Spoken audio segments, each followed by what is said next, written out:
calisthenics is superior. You heard it right. Superior to weights. Weights, specifically free weights, machines, dumbbells, barbells, whatever you name it. Those are inferior to calisthenics. Like, what? Like what? And I'll give you some reasons why. First is that calisthenics teaches you to move your body. Because calisthenics is a sport all about manipulating your own body weight to do certain movements, it teaches you a fundamental sense of moving your body. Like, you gain an understanding of your body that you don't get with just lifting external weights. At least not as easily. Like for a bench press, you are lifting an external weight. The bar, you lift the bar off the rack, right? And then you are lowering the bar, and then you're pushing the bar back up. But the same movement, calisthenics, is a push-up. But instead of pushing something external, you're pushing your own body back up. And the difference between the two, movement-wise, is that you learn to move the rest of your body in a way that is conducive to the push-up.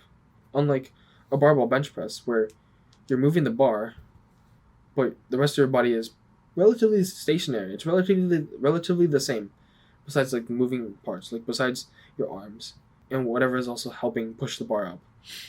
A second is that calisthenics is much easier to recover from than weights. You can basically train calisthenics every single day and be fine.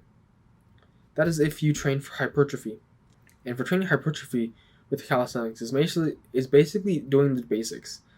Doing your push-ups, doing your dips, doing your pull-ups.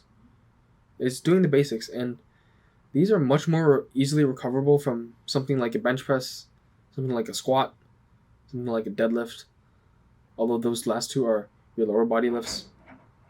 But for calisthenics, in the terms of hypertrophy, you can recover from it much easier than weights. The third is there are less injuries, because most of the calisthenics movements that you are going to do for hypertrophy are very low in injury. Like, you don't get injured from a push-up. You don't get injured from a pull-up. There may be some people who get injured from dips, but that's kind of rare. It's like, you don't really get injured from the basic movements of calisthenics. Now, on the other hand, like high-skill movements like the planche, the front lever, the Maltese, like plyometrics, you can get injured in these pretty easily because these movements are so biomechanically unfavorable for your body that it puts a lot of tension in some areas of your body. So you're definitely at risk of injury with these movements. But if you're training for hypertrophy, if you're training to gain muscle, you won't really ever get to that point. And unlike in the gym, where you use an external weight, that external weight can fall on you, can literally physically injure you. Whereas with calisthenics, you don't have that risk. You don't have that risk of something falling into you. You have the risk of you falling into something, like a push-up. You have the risk of like crashing into the ground. That is certainly a risk, but it's not nearly as devastating as dropping a barbell on your head or on your neck. And with just the basic exercises in calisthenics, there's a lot less overuse. Because with, let's say for pull-ups, there are like so many grips. There's like narrow regular, or narrow medium, wide, and there's supinated for those three. There's pronated for those three. There's neutral for those three. It's like there's 9 grips just from that. It's like it's not taking into account like rings where you can like freely move your grip. There's so many. With like push-ups, you can alter where your hands are at. You can bring them closer. You can bring them wider. You can bring them more forward. You can bring them more backwards. Like, there's so many. Dips as well. Although not as many, but you can still alter the grip. And by altering the grip, you can therefore drastically change how the movement affects your bodies. And like I've said, with pull-ups, there's so many. And with each one, there's going to be a different emphasis on different things because you're changing the leverage. A more narrow pronated grip will have your arms like this. A more wide grip with pronation would be like this. It changes how you do the exercise, and therefore it changes how you load your body. And finally, calisthenics for hypertrophy is cheaper. It's definitely cheaper because you don't need to pay for a gym. You need to pay for like minimal equipment, like a pull-up bar, maybe some dip bars, some rings possibly. But that's pretty much it. With a gym, you need to pay a gym membership, or you need to buy your own equipment. So that's money going out all the time. But calisthenics, you don't need much. You just need your body. That's free.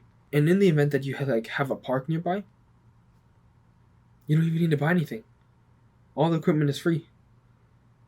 And money is a real factor.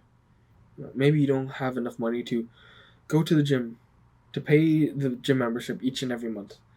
But maybe you have the money to do a couple one-time purchases of a pull-up bar, some dip bars, some rings. You're good to go. And you can train your entire body, essentially. But there is one major disadvantage, and that is training your legs. It has to be said, but training your legs is very limited with bodyweight movements. I mean, you can do like one-legged exercises, like pistol squats. Pistol squats honestly are not that hard of an exercise. Pistol squats are mostly a balancing exercise, because most people have the strength to do it.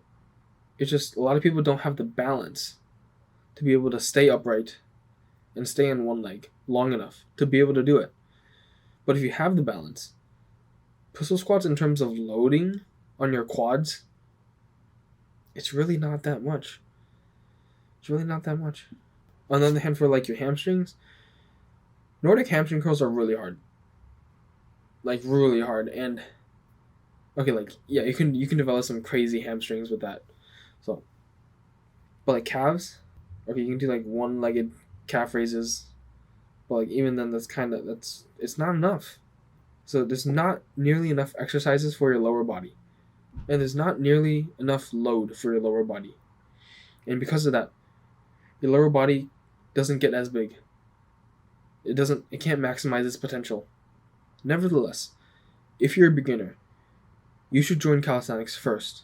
Even if you want to do weights, you should do calisthenics first, because calisthenics will set you up good before you go to the gym. Specifically, you will know how to move your body, because calisthenics teaches that really well. It teaches that exceptionally well. Number 2, it's cheaper, right? Like, you can invest somewhat in calisthenics. If you end up not wanting to exercise, you didn't lose that much money. And 3rd, it's easier to recover from. And 4th, there's less injuries with it. So if you are a beginner, like, calisthenics is extremely good for you. Especially if you're intimidated or you're scared of the gym. Calisthenics is for you. And certainly I started with calisthenics, so I'm pretty biased. But like, come on. You can't say that calisthenics isn't cool. You can't say that. It's fucking cool. You should do it.